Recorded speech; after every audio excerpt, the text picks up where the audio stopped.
안녕하세요. 법률 꿀팁입니다. 오늘의 이야기는 국제변호사. 먼저 결론 내리고 합니다. 대한민국에서 국제변호사라는 명칭을 쓰면 처벌받습니다. 그리고 제가 아는 한 그 명칭을 쓰는 사람들은 사기꾼일 확률이 매우 높습니다. 일단 우리 변호사법 23조는 국제변호사라는 명칭을 쓰거나 그 명칭으로 광고하는 것을 금지하고 있습니다. 따라서 국제변호사라는 명칭이 명함에 써있거나 홈페이지에 있거나 간판에 붙어있으면 형사처벌 대상입니다. 왜냐하면 국제변호사라는 명칭은 우리 변호사법이 금지하고 있는 불법 명칭이기 때문입니다. 그럼 왜 금지하고 있을까요? 외국 왔다 갔다 하면서 무슨 국제적인 일하는 것 같죠? 명칭 멋지잖아요? 자, 국제관계 조율도 하고 트럼프랑 김정은이랑 무슨 일도 하는 것 같고 멋지죠? 사기꾼 냄새도 풀풀 나잖아요.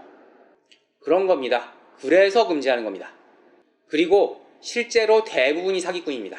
자, 변호사란 자격은 우리나라나 영국처럼 국가별로 나오는 게 있고 미국처럼 주별로 나오는 이런 자격증들이 있어요. 그래서 미국에서 제대로 자격증을 취득하신 분들은 미국 변호사 괄호하고 캘리포니아주 이런 식으로 표시를 해요. 이게 정석입니다. 자, 우리가 미국에서 법무일을 진행한다고 쳐요. 그러면 미국 현지 변호사를 고용해서 일하는 게 정석이에요. 뉴욕이면 뉴욕주, 캘리포니아면 캘리포니아주 변호사를 고용해서 일하는 게 정식이라고요. 직접 컨택이 어려우면 그쪽 변호사 사무실과 연계가 된 우리 한국 변호사를 통해서 일을 진행하는 게 비용이 가장 저렴해요. 솔직히 말씀드리면 한국에서 사법시험이나 로스쿨 나와서 변호사 자격증이 있고 미국에서 미국 로스쿨 나와서 미국 변호사 자격이 있는, 그리고 양국의 문화, 법에 모두 능통하며 양국의 언어를 네이티브 수준으로 말할 수 있는 사람이 몇 명이나 되겠습니까? 양국의 문화, 언어, 법률을 자유자재로 다룰 수 있는 수준이 되어야 국제 업무를 보는 거예요. 그리고 그렇게 해야 될 국제 업무가 거의 없어요. 대부분의 문제는요, 그냥 현지 변호사를 쓰면 다 해결이 되는 문제라고요. 한국에서 한국법이 적용이 되는데 한국 변호사를 써야지 왜 미국 변호사를 쓰냐고. 그 문제라고요. 만약에 미국 일을 할 때 한국 로펌을 통해서 미국 변호사를 컨택했어요. 그러면 한국 변호사들은 미국 변호사들이 해온 결과물을 리뷰하고 제대로 했는지만 검토할 수 있는 수준이면 된단 말이에요. 그리고 그걸 국제 변호사를 부르지 않아요. 또 하나, 한국 변호사들이 따는 미국 변호사라는 것도 허상인 게, 미국 변호사도 로스쿨이 3년짜리가 있고 1년짜리가 있어요.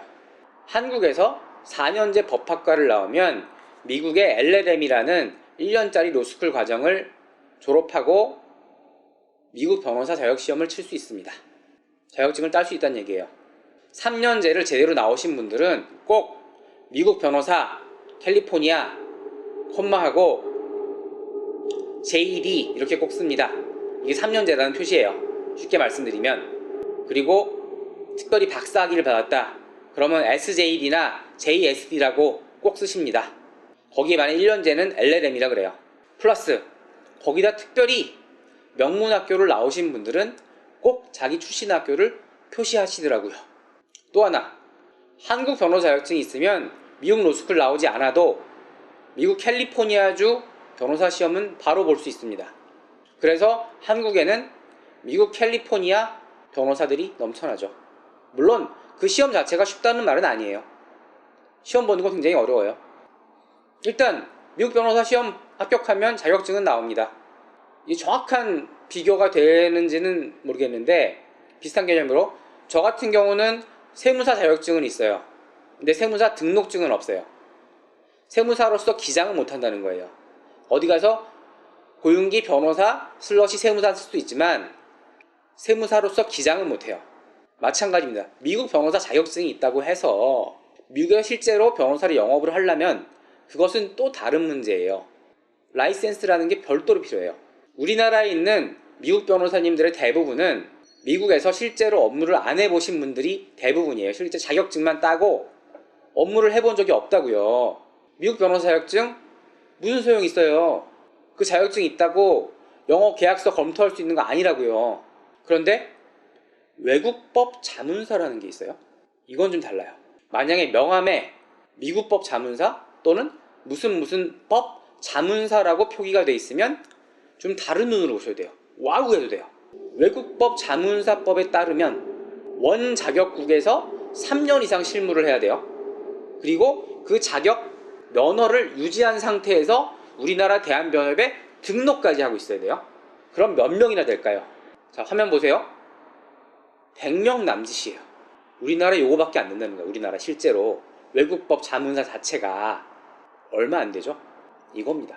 자, 정리하겠습니다. 주위에 국제 변호사라고 말하는 사람이 있으면 색안경을 끼고 보세요.